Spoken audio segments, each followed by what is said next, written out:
하나님 말씀 보겠습니다. 하나님 말씀은 잠언 29장 14절 말씀입니다. 왕이 가난한 자를 성실히 신원하면 그의 왕위가 영원히 견고하리라. 아멘. 오늘 본문 말씀은 왕에 관한 말씀입니다. 먼저 앞부분을 보면요, 왕이 가난한 자를 성실하게 신원한다 라고 말씀합니다. 여기에 왕은 말라크라는 단어입니다. 일반적인 왕입니다. 구약 성경에서 말씀하는 왕이라는 뜻인데, 당시에 이 왕이라는 것은 하나님께서 기름 부어서 임명한 왕이기에 이스라엘 왕을 지칭하는 단어이기도 했습니다. 그리고 가난한 자에 해당하는 단어는 달이라는 단어로 야윈, 연약한, 빈약한이라는 뜻입니다. 이것은 단지 물질적으로 없는 사람을 의미하는 것이 아니라 사회적인 약자 계층의 사람이라는 뜻입니다. 사회적으로 힘이 없는 사람이라는 뜻입니다. 그리고 성실히 신원한다라는 구절에서 보면 먼저 성실에 해당하는 단어가 에베트라는 단어인데, 확고함 그리고 영원함이라는 의미입니다. 그래서 신실하다라는 의미로도 사용되어집니다. 그리고 신원하다에 해당하는 단어는 샤바트라는 단어로 심판하다, 선고하다라는 뜻입니다. 이 구절의 말씀을 정리를 해보면요, 당시의 왕은 백성을 재판하는 일도 담당을 했습니다. 백성을 재판한다라고 할 때 그 재판할 때에 분명히 법이라는 것이 있습니다. 이것은 판단, 재판의 기준이 되는 겁니다. 이 기준이 어떠느냐에 따라서 재판을 받게 되는 백성이 죄인이 될 수도 있고 무죄가 될 수도 있습니다. 때로는 그 법을 재판장이 어떻게 해석을 하고 선고하느냐에 따라서 백성이 유죄도 될 수 있고 무죄도 될 수 있다는 겁니다. 당시에 이스라엘 백성들의 사회에서는요, 그런 재판의 상황에서 이런 일이 많이 있었습니다. 권력이 좀 있고 부유하고 어떤 인맥이나 그런 것이 있을 때에는 그 재판의 과정에서 이익을 많이 보는 상황들이 종종 있었습니다. 반면에 권력도 없고 물질도 없고 어떤 인맥도 없는 연약한 자, 오늘 본문에서 말씀하시는 가난한 자에 해당하는 그 연약한 자는 어떻게 그 법에 대해서 내가 분명히 이것은 무죄라고 주장을 하고 싶지만 그것을 주장하거나 아니면 자신이 무죄인 쪽으로 선고되는 데에 어떤 영향을 줄 수 있는, 이득을 볼 수 있는 조건들이 없다는 겁니다. 그래서 일반 백성들, 연약한 백성들이 피해를 많이 보는 사회이기도 했습니다. 오늘날에도 보면, 재판에서 보면 소송이라는 것이 있지 않습니까?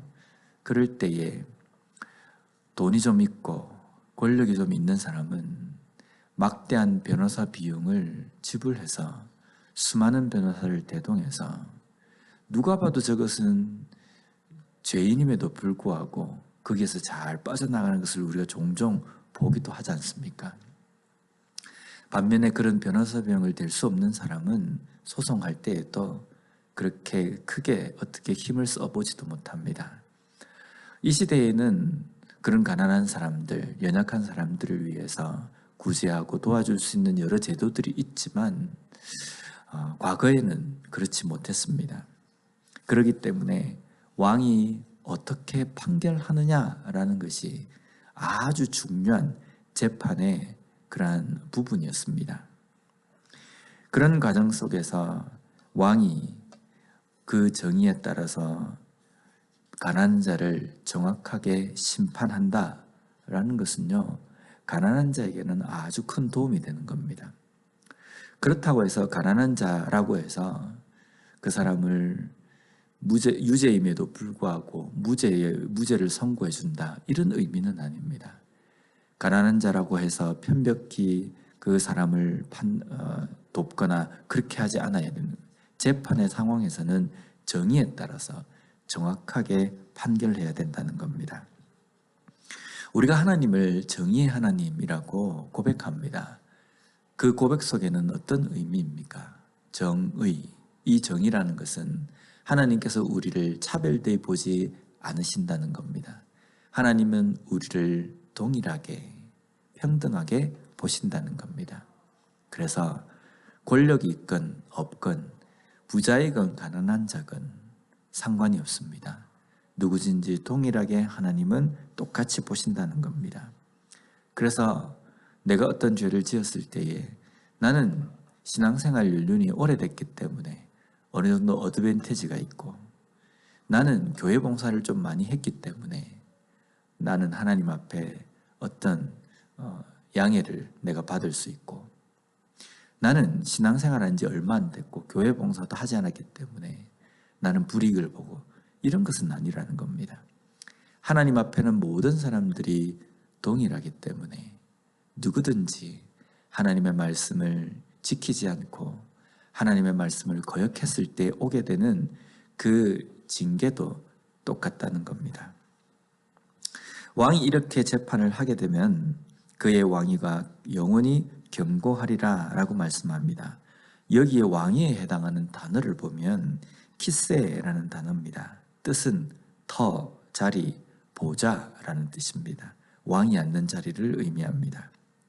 그리고 견고하게 된다에 해당하는 단어는 쿤이라는 단어인데, 이것은 똑바로 서다, 확실히 하다라는 뜻입니다.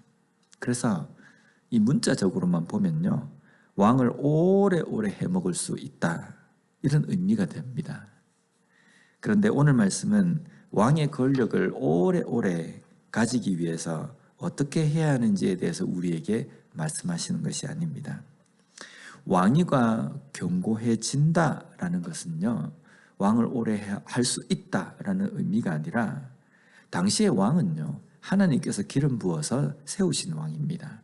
그래서 하나님께서 간섭하시는 자리입니다.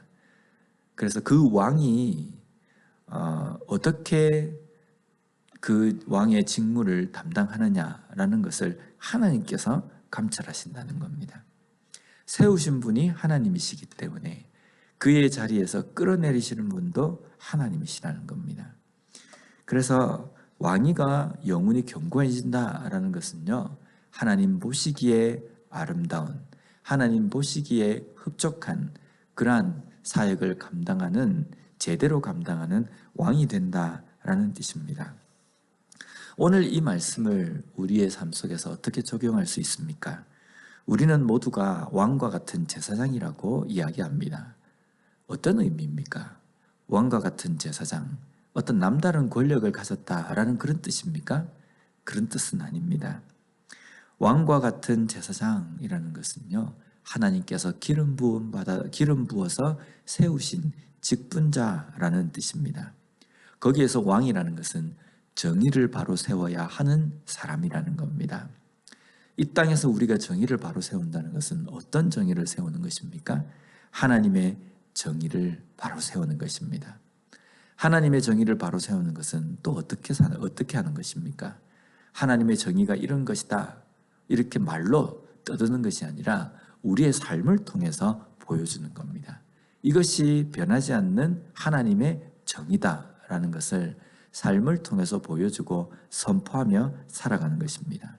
그래서 우리는 어떤 상황이 되었을 때, 판단하고 결정할 때 분명히 고민해야 합니다. 어떤 것이 하나님의 정의인가? 하나님의 의인가? 의대로 판단하고 결정하는 것인가? 이것을 우리는 고민하고 신중하게 판단하면서 살아야 된다는 겁니다.